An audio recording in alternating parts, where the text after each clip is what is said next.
That sounds great. Hello everyone and welcome back to That Sounds Great. As you may know, in this season we're giving away some fantastic prizes in every single episode, including a Sibelius artist license and $100 worth of Avid merchandise. And at the end of the season we'll also be giving one lucky winner an Nbox Studio, which also comes with a 1-year Pro Tools Studio license. All you have to do is click the link below and sign up to be in with a chance. Then tune in each week to find out if you're a winner.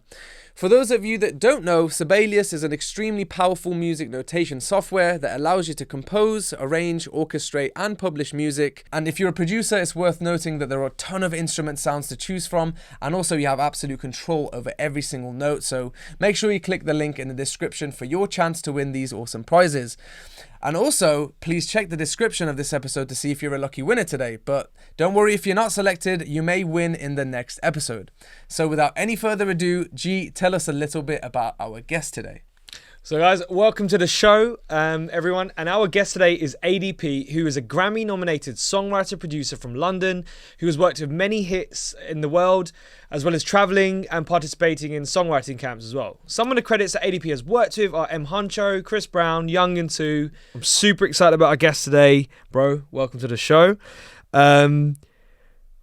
Thank you. Thank you for having me. We'll wait for the audience clap there. Innit? First of all, bro, I want to get into more about you, ADP. So you've done a lot of stuff, man, and obviously absolutely smashing it. I think, you know, Appreciate one of the it. super producers of UK. So, bro, right. can you give us a background to yourself and kind of how you got started in the music industry? Yeah. And maybe just touch on how you got started with Avid and how that kind of fits in as well.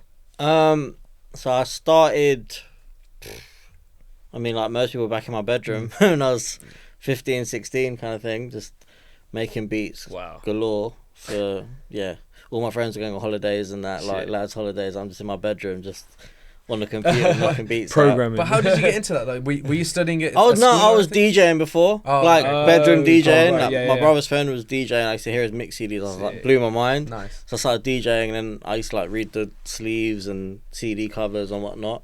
And it'll be like produced by, written by, contains this sample, and I was like, what is this? And I was, Right. So DJing was your first love? yeah, and then from there it's like remaking stuff that I like loved. Right. Like a lot of the beats, like Scott Storch stuff, Swiss Beat stuff, Timbaland stuff. Nice. And then from there I was like, okay, no turning back. This is it. This is what I'm gonna do. What was your door back then, by the way, as well? It was GarageBand. before then, bro. It was E-Magic days. Acid Pro, Sony. Oh my God. Then I used to rewire that of Reason when I found out about. I didn't know about MIDI in it, so I was getting like piano. So, I mean, like if I was gonna do a piano chord, it was a WAV pack of like piano notes, and I was getting like a C, an E, and a G, putting them like together, making like a C. Grinding. Yeah, like, I didn't You know. were programming since early. Yeah. And then I found out about Reason, and it blew my mind. I was like, what? Yeah, There's all these sounds. I can put a keyboard in the computer, and that was it. Game changer. Game over. I was just in from there. And then after that, when I went to university, Westminster, I was doing a music degree, and then I met a guy. Was it just like a standard music degree, or was it like a music technology? It was called degree? commercial music, so it was kind of like a bit of creative, and then it was mainly more music, law, business, sociology stuff, nice. all kind of built in. Nice.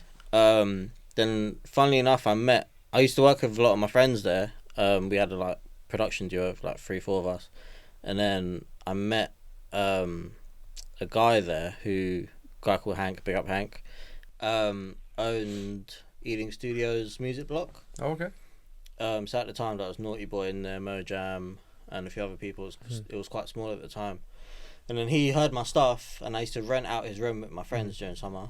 And then he was like, after uni, when you're ready, there's a room here if you want it. Like, so he like believed in me from early.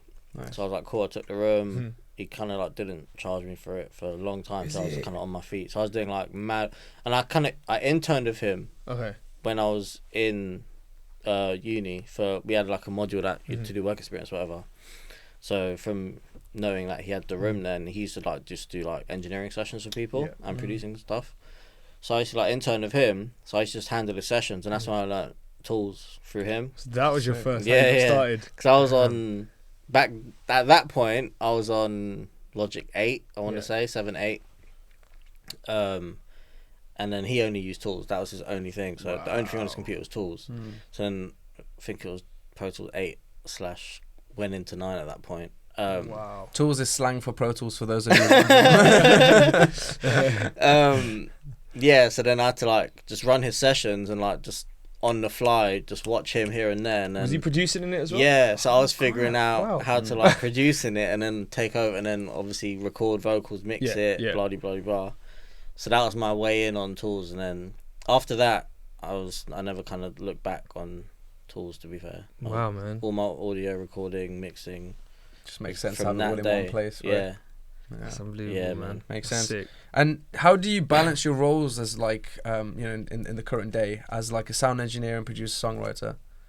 I'm not gonna lie, it's difficult. It's a lot of mental juggling. Yeah. Like I was saying to someone the other day, like I was in a session and they kind of asked me something similar, and I was like, I could be a week straight of just producing, and might be like even just producing like R&B stuff sessions, and then I might have to then do like pop stuff for the week after, and then just to bring my brain back out of that into this world.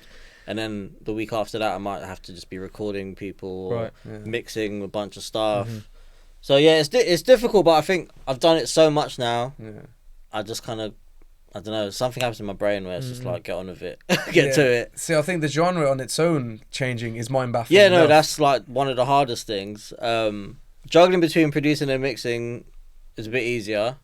But I guess once I start, so it's all good. It's kind of like, you know, like riding a bike. Whereas I might not mix maybe for like 2 months. Yeah. But once I just put it all in, and then I'm focused, tunnel visioned again, it's all right. Do you ever go through phases where you're like, I've really enjoyed producing this month, and I want to just keep doing that for the rest of my life if I can now? Or do you go, oh no. I do, but then something comes up where it's like, oh, can you mix this for and then it's kind of that brings excitement back depending on the artist and the song. If I really like, and then it's nice to put my touch on things and be involved in other people's stuff. You're opportunistic. So I've got a little question I wanted to ask. So as you're doing a lot, writing, production, engineering, are you a plugin fiend? I feel like because you're doing so much. Like, do you see something and go, I need that? Or do you stick to what you've got? I stick to what I know. That's sick. A lot of my friends, they got every plugin under the sun. I know. They'll load up their computer and it's just, like there's pop-ups everywhere, like log into this, log into that. And I'm like, bruv, what is going on here? That's and then they're sick. spending so much time figuring, I'm like, bro, like, it's not for me. Is a part of that because one day they might be in the studio and an artist might be like, have you got this plugin? And they'll be like, oh. I think so, but artists don't really know much like that. I don't think. They just want it to sound good. Unless they want to sound like they know the stuff. Yeah. I've had that a lot, but I get what they need with what I know works. That's sick. Rather than so many new things all the time. That's sick. So what's like your typical process when you're working on like let's say a new track? Let's say actually first, can you maybe tell us the difference between a songwriter and a producer? Just really briefly so the audience know, because obviously some people say it's the same thing, some people say it's not. I mean, it intertwines because, for instance, I would be classed as a songwriter because the song is not just lyrics and melody, it's also the chords, the structure, the melody of the music and all that. So that's essentially songwriting as well. And then there could be a producer that doesn't songwrite. Do you know what I mean? Yeah. Like kind of someone that sits behind everything and just kind of like essentially maybe would Rick Rubin essentially just be a producer?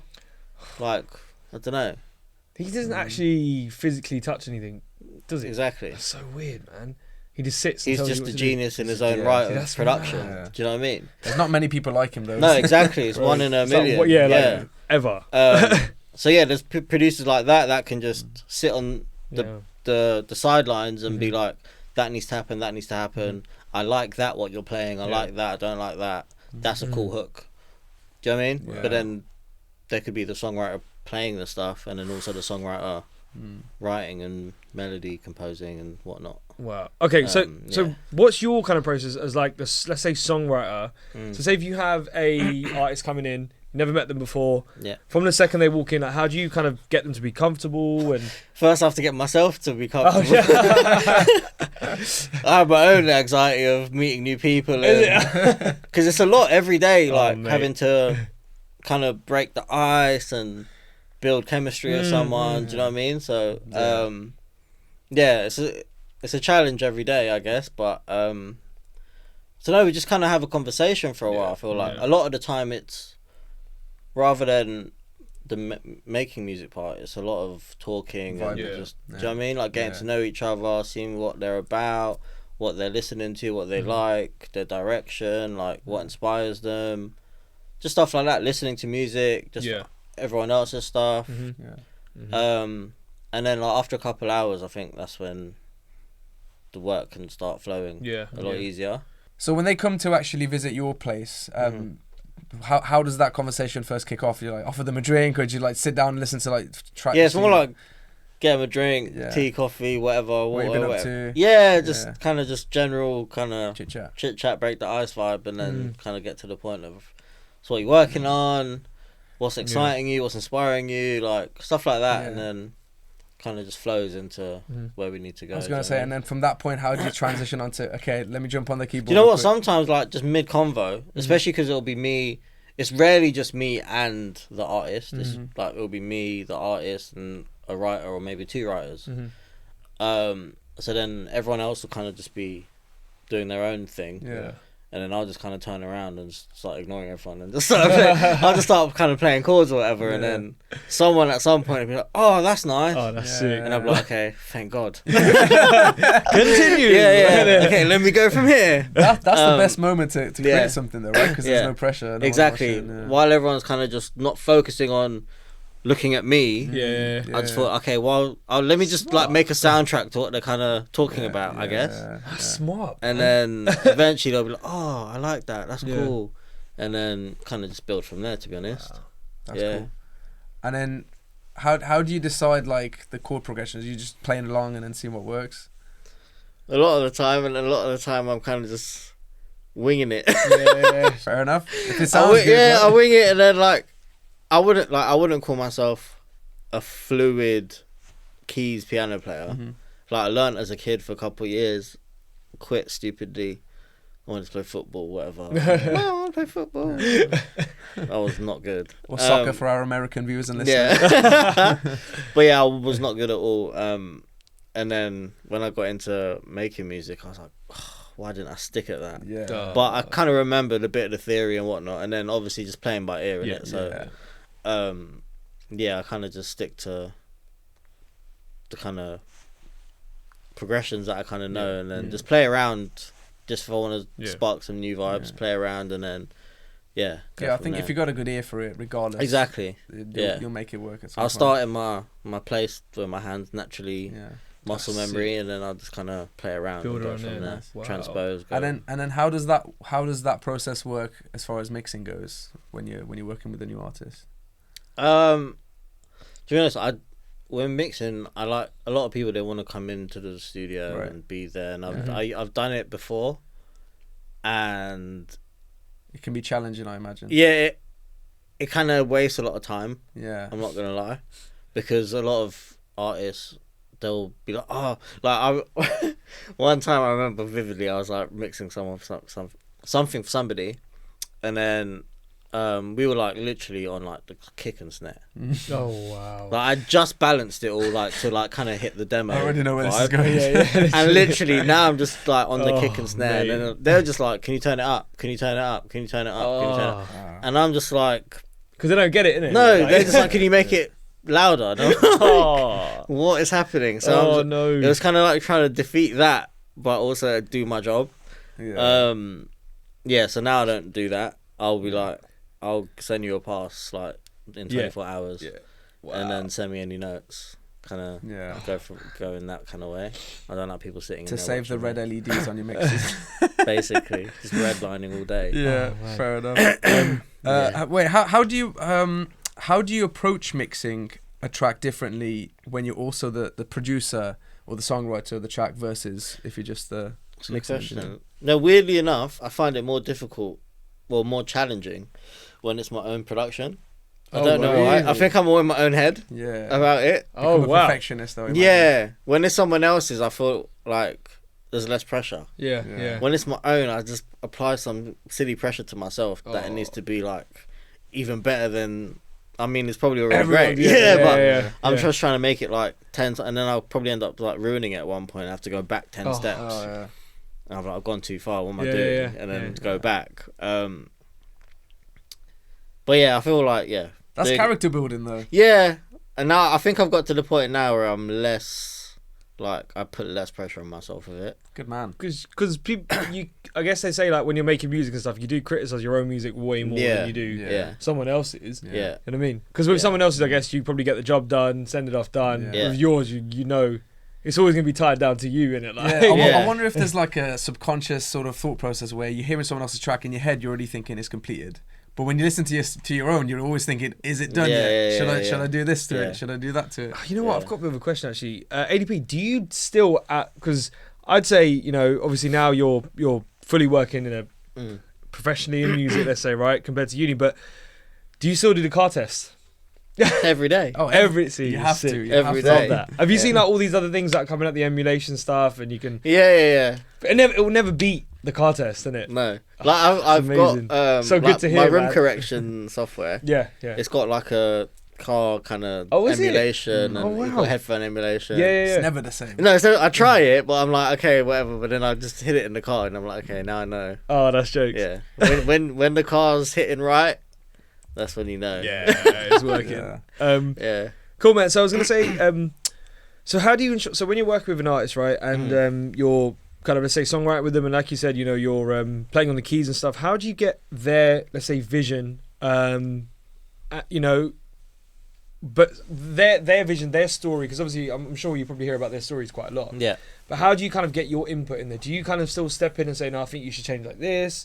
Do you help them create the story, or do you just let them tell you the story and then kind of you don't really put a spin on it yourself? I kind of let them and the writer handle that, because at this point, especially in my career, I work with writers that I know and trust. Oh, that's good. Not rather Smart. like Yeah. new writers all the time. Mm-hmm.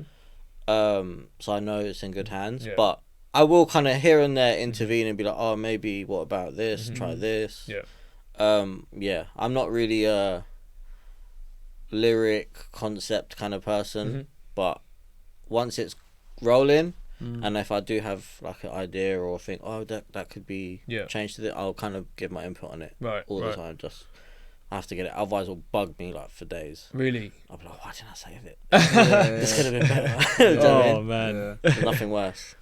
I think that they'll appreciate you putting yourself Oh out yeah, there as 100%. well Yeah, 100%. to improve. And they trust you more after that as well, because they know you care. Yeah. Do you know what I mean? I mean, rather than you just kind of. I know you work really closely with Dacom as well, right? Yeah. Dacom, yeah, he's amazing. Yeah, he's one of my best amazing. friends. And I think, you guys, like, you could tell the chemistry from obviously being outside of it, but you can tell you guys work like really, really close. We don't even need to like. Everyone always says we don't even speak to each other in the room. Sick. But like he'll be in like recording, and Yeah.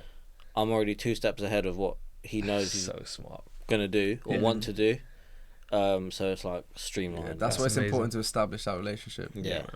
Makes sense. And do you ever try to like stay current with new mixing techniques and sort of processes, or are you currently learning through your contacts in the music industry, or are there methods in place that allow you to try new things out? I'm always YouTubing and even just on Insta and TikTok, just seeing videos and techniques of stuff. Yeah.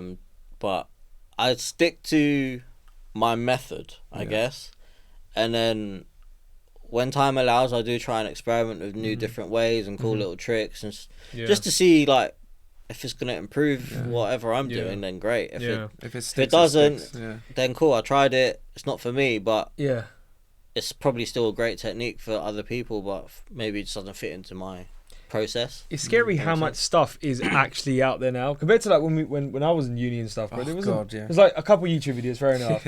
Now it's like Yes. so much, too much content information. on, like where you're just kind of sitting there going, okay, like there's 9 different ways of how to use a Yeah. compressor now. And A minute. Not just sheer content as well, but just how far technology is advanced. Advanced, since then as well, 100%. Like all the things and all the tools. Yeah, like that I are saw a available. video the other day, and it was a guy using EQ to make chords out of like a sound. Oh my god, bro. It was mental. Like he like Why'd you even narrow cued like notes within oh, whatever the sound God. was Yeah. to make a chord from like one noise, from like plus 30 dB of like narrow cues Oh, on mate. certain notes, and then duplicate to another track. Yeah, yeah. And then changed where the notes were, but the same kind of cues and Oh my Wow. god, man. dB gain. That's wild. And then it'll like play like a mad chord progression, Right, but right. through EQ. It blew my mind. I was What? like, what? Yeah, it's mad to you. Wow. Yeah, Who I made need to that find, kind of thing? I need Yeah. to find it and show you. It So was the funniest mad. the other day. If I was- anybody knows what that is, comment below, please. I was in the. I was on Instagram the other day, on Mm. Facebook even, because some of us still use that sadly, and I saw a plug-in like so you know like the old school car ACs where it's like the blue and the red, Yeah. like it just literally Oh, this yeah. AC button, Yeah. and Yeah, it was that, and I had to message the guy, and I was like, bro, like why, like Yeah. what, why, and he's like, oh, bro, like I really miss mine, so I thought I'd make a plug-in, but I was like, what does it do? I was Yeah. like, he's like saturation, hot and cold, Yeah. and Mad. I was like, bro. Why? But fair enough, innit? Yeah, Like, Yeah, visually, if it looks good. Yeah, it looks exactly. good. exactly. But yeah, let's touch a little bit now on Pro Tools. And is there any kind of like recent techniques or plugins or features that you kind of come across that kind of help you kind of basically in your sessions and stuff like that? The ARA Mhm. Melodyne integration Yeah. saved my life. Really? Like game. Wow. We didn't pay him to changer. say that, guys. Yeah, game changer. What was it like before and then after, like with Arrow? Obviously before I'd be like, if I needed to Melodyne, Yeah. like I would like try and avoid as much as I could because I didn't want to have to export vocals. Yeah.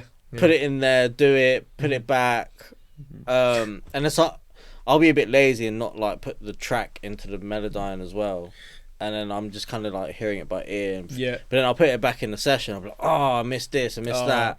Then I got to go back. It was just so long-winded, so I'll try and avoid it at all costs as much as I could. Like just re-record takes, Oh, get mate. it right, and keep the tune on. Oh. But then now I'm like, literally, even if it's great, I'm just Yeah. like, yeah, let's just smell it. Oh, that's sick. It's amazing. How does it compare to Autotune, just for our viewers and listeners out there who might It's not have used it? So tight and clean. Yeah. Like, I feel like Autotune, obviously, it's great.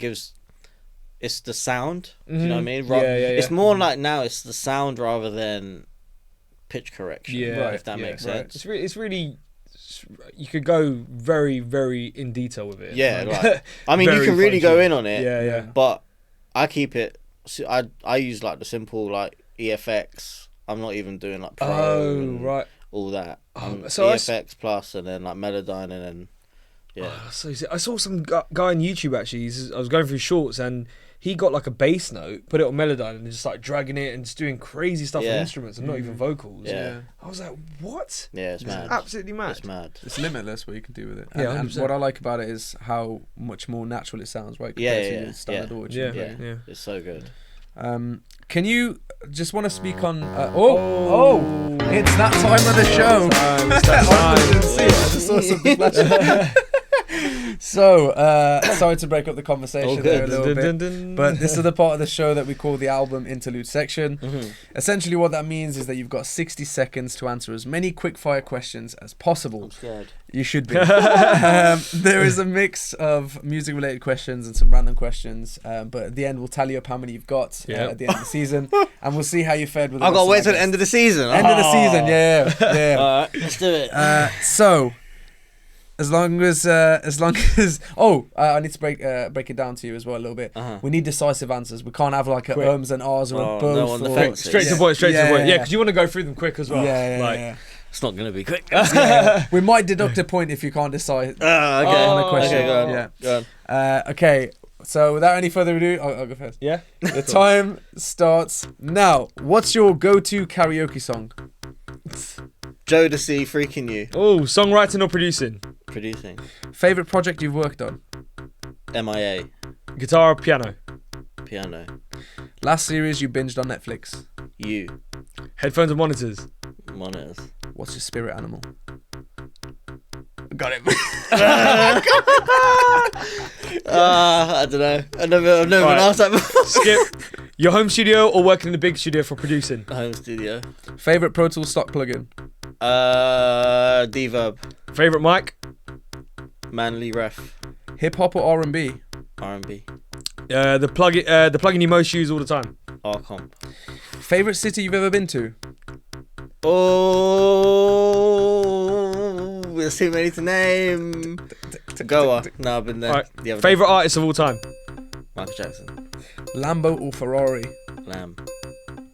Favorite album you would listen Oh, to? that's time. That's time. I think I'm pretty good. You did- That you was did pretty right, good. I yeah. think that was pretty good. You did actually. skip a question though. What was that? The spirit animal. Oh, yeah. Yeah. So we're gonna have to deduct a point, but you answered a fair amount there. I'll That give was you good. No, that was really good. There is one question Oh yeah. that I wanted to ask you, but time didn't allow it, of course.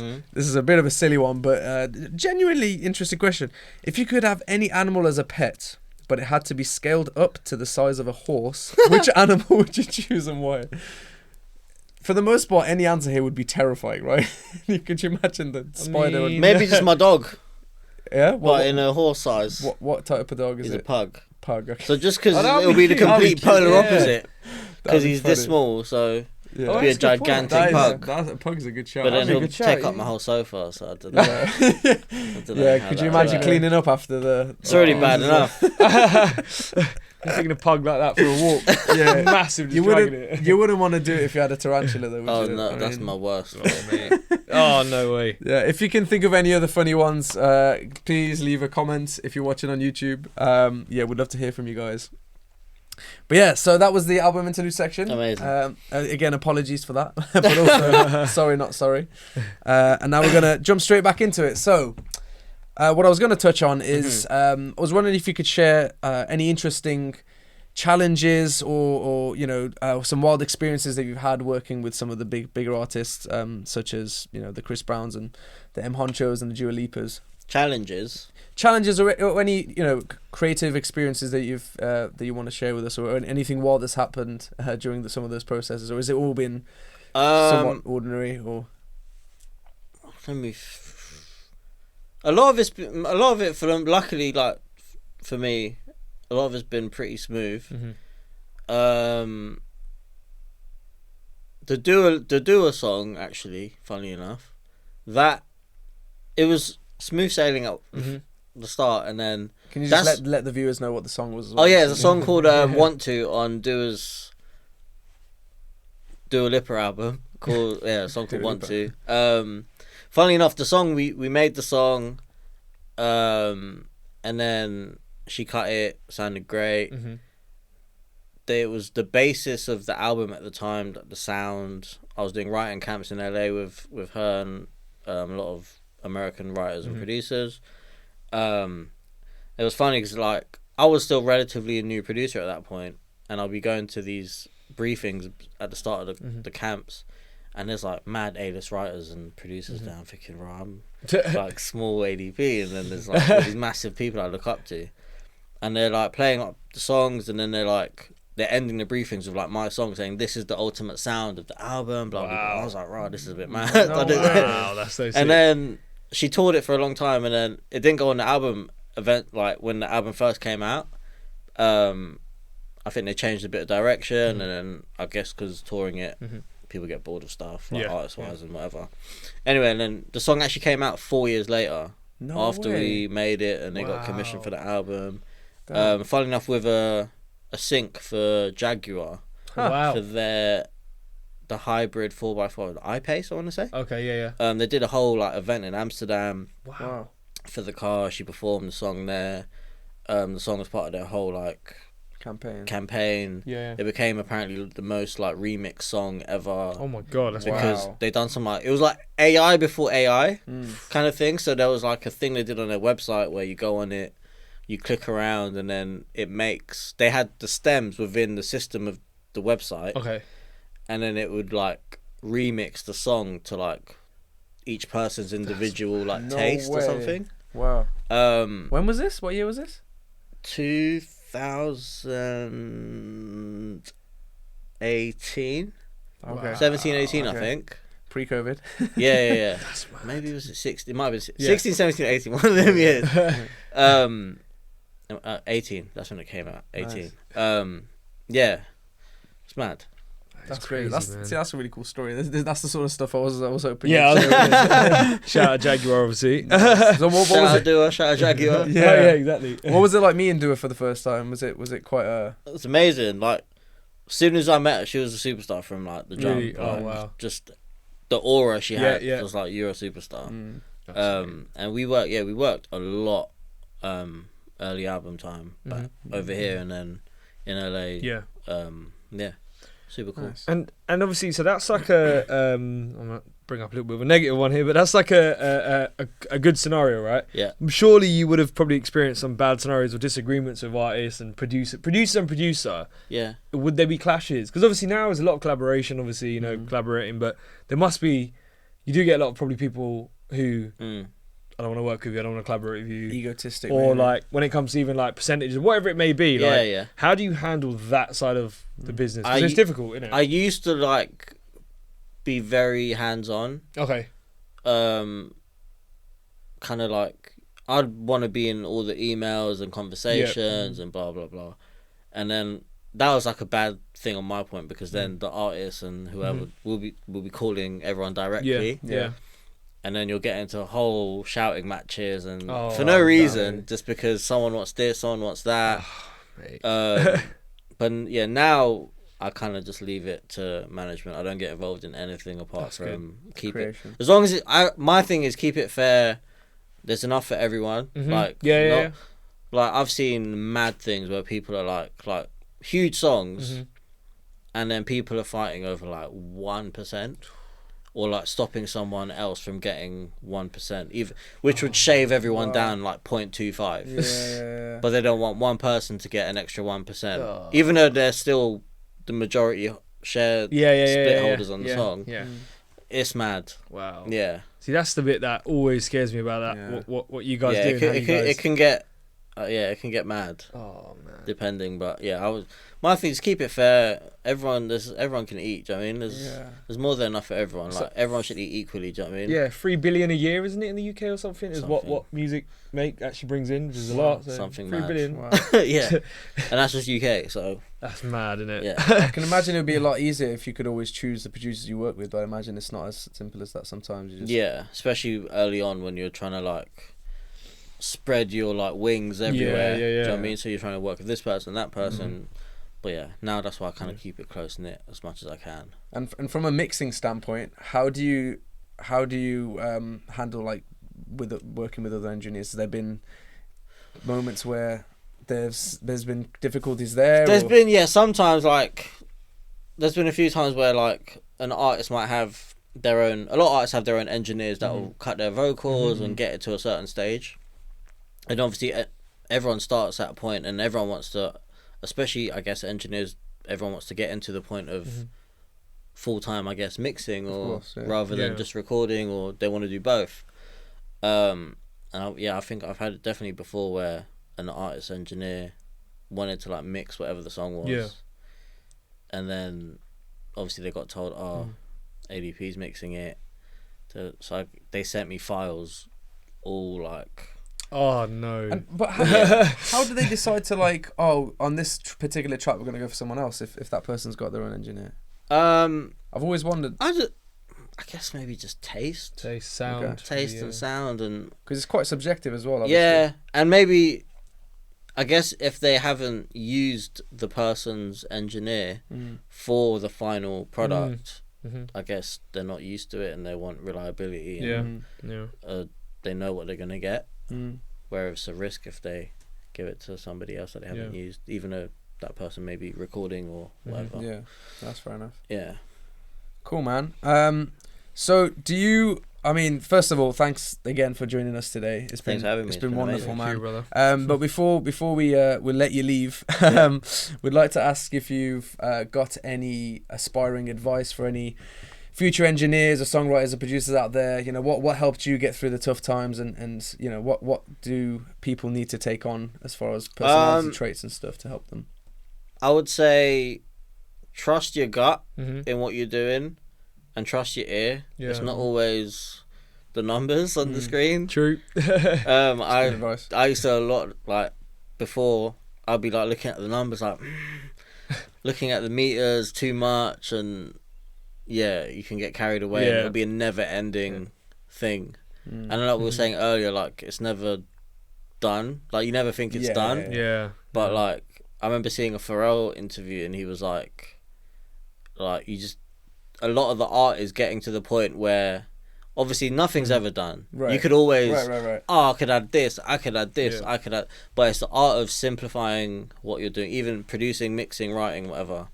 There's a fine art to keeping it simple and effective and making the best out of what you got, rather than overloading on a million plugins and this, that, the other, on like one sound. You don't need any of that. Yeah. Just trust your ear, trust your gut.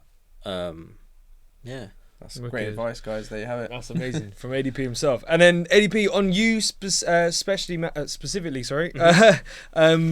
What kind of, you've got a fan base growing there, man, and what can people expect from you? Like, what's coming up that you can talk about and mention, And what you can't talk about. There's Definitely what you a can't few talk things I can't talk about that hopefully you'll see soon, which is exciting. Yeah. Nice. Things I can talk about.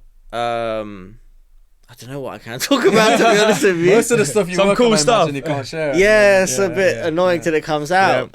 International projects. International stuff. Like, I just came back from India doing a lot of stuff with some big artists over there, which Nice. is great. Exciting stuff, and it's my first time doing a lot of South Asian stuff, like Big up, South Asia. literally over Big there. South Asia. Getting back to my roots. Yeah. A few international things, some high level mix projects that I'm doing, like artist stuff over here, like some exciting stuff, anticipated artists that everyone's waiting on, which is good. Wicked. Man. Working with some more UK artists as well. Oh, all the time, Nice. all the time. Awesome, Looking man. for new UK artists, like That's cool. Good Yeah, to hear. bro. Well, thanks again for joining us, man. Thanks for Really having me. appreciate It's been it. fun. Thank you, brother. Yeah, it's been great having you here. Yeah, man. Appreciate it. For everybody watching or listening in, if you're watching on YouTube, first of all, please leave a like and a comment if you enjoyed this episode, and make sure you subscribe to the Pro Tools channel to make sure that you hear from us again, and also smash that notification bell so that you get notified every time a new episode is out. And if you're tuning in from your preferred digital streaming platform, please make sure that you review and rate this episode if you've enjoyed it. Until next time, guys, please make sure you click the link in the description below to take part in our contest. We are giving away a Sibelius license as well as Avid swag to a lucky winner in every episode. And then at the end of the season, one lucky winner will be winning an Avid M-Box Studio, that beautiful thing right there, which also comes with a 1-year Pro Tools Studio license. So again, please click the links below. Please like, comment, subscribe, all the good stuff. And until next time, guys, we'll see you soon. Thank you very much. Take care. That sounds great.